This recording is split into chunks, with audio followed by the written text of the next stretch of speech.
मेरे प्यारे भारतवासियों, जय हिंद जय भारत। मेरे दोस्तों, मेरे मित्रों, अक्सर हम सोचते हैं कि जो नौजवान है उनमें विवेक ज़्यादा है, उनमें सूझी समझ ज़्यादा है, लेकिन जो बुज़ुर्ग होते हैं उनका अपना तजुर्बा होता है, क्योंकि उन्होंने दुनिया देखी होती है, समाज देखा होता है। उनके जो अनुभव होते हैं उनसे हम प्रेरणा लें, उनकी हम शिक्षा लें, ताकि कहीं हमें मुश्किल ना हो पाए। इसी प्रकार से एक प्रसंग आता है। कहते हैं कि किसी गांव में शादी थी और सभी ने मिलजुल कर प्रयास किया कि जो बारात है बहुत कम जाएगी, क्योंकि लड़की वालों ने कहा कि बारात कम आए। लेकिन फैसला हो गया उस गांव में कि जितने भी नौजवान हैं यही बारात में जाएंगे, बुजुर्ग बारात में नहीं जाएंगे। फैसला हो गया। पुरातन इतिहास की बात है। कहते हैं कि उन दिनों बारात घोड़े के ऊपर जाती थी, हाथी के ऊपर, ऊंट के ऊपर। तो कहते हैं सभी चल पड़े, कुछ तो कहते हैं कि पैदल ही चल पड़े। कहते हैं कि जो घर का बुजुर्ग था, जो लड़का था, उसका जो दादाजी था, उसका ध्यान बना कि मैंने भी ज़रूर जाना है, बारात देखनी है, विवाह पूरा देखना है। उसने भी ऊँट निकाला, वो पीछे पीछे चल पड़ा ताकि मेरे को कोई देख ना ले। कहते हैं कि यूँ ही वो बारात उस गांव में पहुंची जिस गांव में वो जानी थी। कहते हैं कि वहाँ गांव में प्रवेश होने से पहले ही कहते हैं कि पहेलियाँ हुआ करती थी। वो लड़की वाले आगे, उन्होंने कहा कि गांव में आपकी बारात तब आएगी। हमारी एक पहेली है, एक जो पहेली है उस प्रश्न का अगर उत्तर दोगे तो ये गांव में प्रवेश होगी। तो कहते हैं कि पूछो कौन सी वो पहेली है, कौन सा प्रश्न है। उसने जो प्रश्न करने वाला उसने कहा कि हमारे गांव में एक तालाब है, अगर इसको आप दूध से भरोगे तब ये आपकी बारात गांव में प्रवेश होगी। कहते हैं सभी नौजवान कहने लगे कि दूध डालो इसमें। किसी ने कहा कि चूना इसमें फेंक देते हैं ताकि सफ़ेद नज़र आए। बात बनने वाली नहीं हो रही। इसी प्रकार से कहते हैं कि बात चलते चलते उस बुज़ुर्ग तक पहुंच गई। वो बुज़ुर्ग भी कहते हैं कि वो वहाँ पर आ गया। बुज़ुर्ग वहाँ पर आ गया। उसने कहा कि क्या बात हो रही है। आगे से कहते हैं कि उस बुजुर्ग ने कहा कि बात क्या चल रही है यहाँ पर।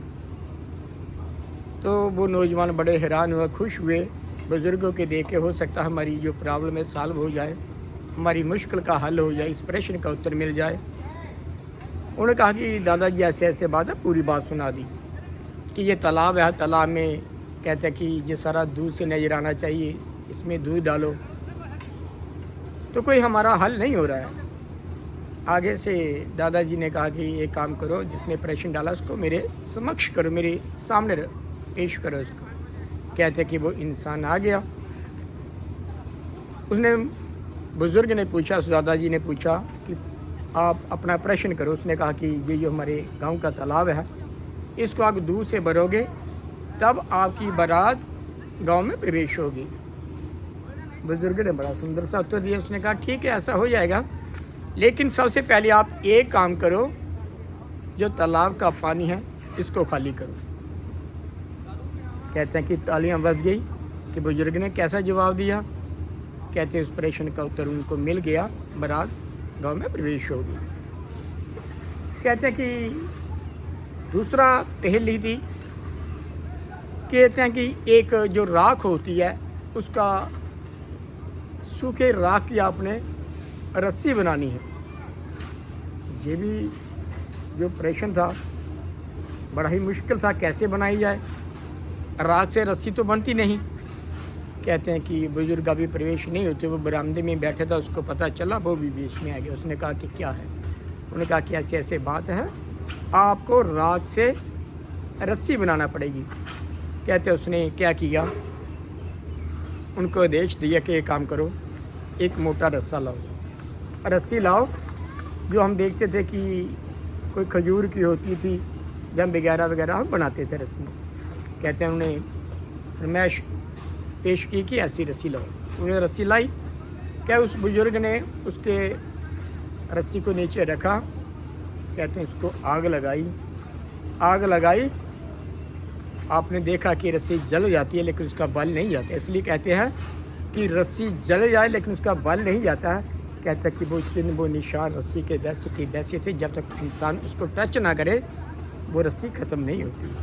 कहते हैं कि दूसरे प्रश्न का भी हल हो गया। तो मेरे प्यारे दोस्तों, मेरे मित्रों, हम बुज़ुर्गों से सीख लें, क्योंकि जो उनका विवेक होती है, जो उनकी सूझ होती है, जो उनकी समझ होती है, चाहे अनपढ़ से अनपढ़ बुज़ुर्ग भी क्यों ना हो, उसके आगे कुछ भी नहीं होती, उसके आगे जीरो होते हैं। हम प्रयास करें कि हम बुज़ुर्गों को अपने साथ रखें, कहीं भी हम जाते हैं बुज़ुर्गों का आशीर्वाद लें, किसी कार्य के ऊपर ज़्यादा बुज़ुर्गों को आगे रखें, हम उनके पीछे रहें, ताकि उनकी तालीम, उनकी शिक्षाएँ, उनकी प्रेरणाएँ हमारे काम आ सके, ताकि हमें ज़िंदगी में कोई मुश्किल ही ना आए। तो इन्हीं शब्दों के साथ मेरे प्यारे भारतवासियों, जय हिंद, जय भारत।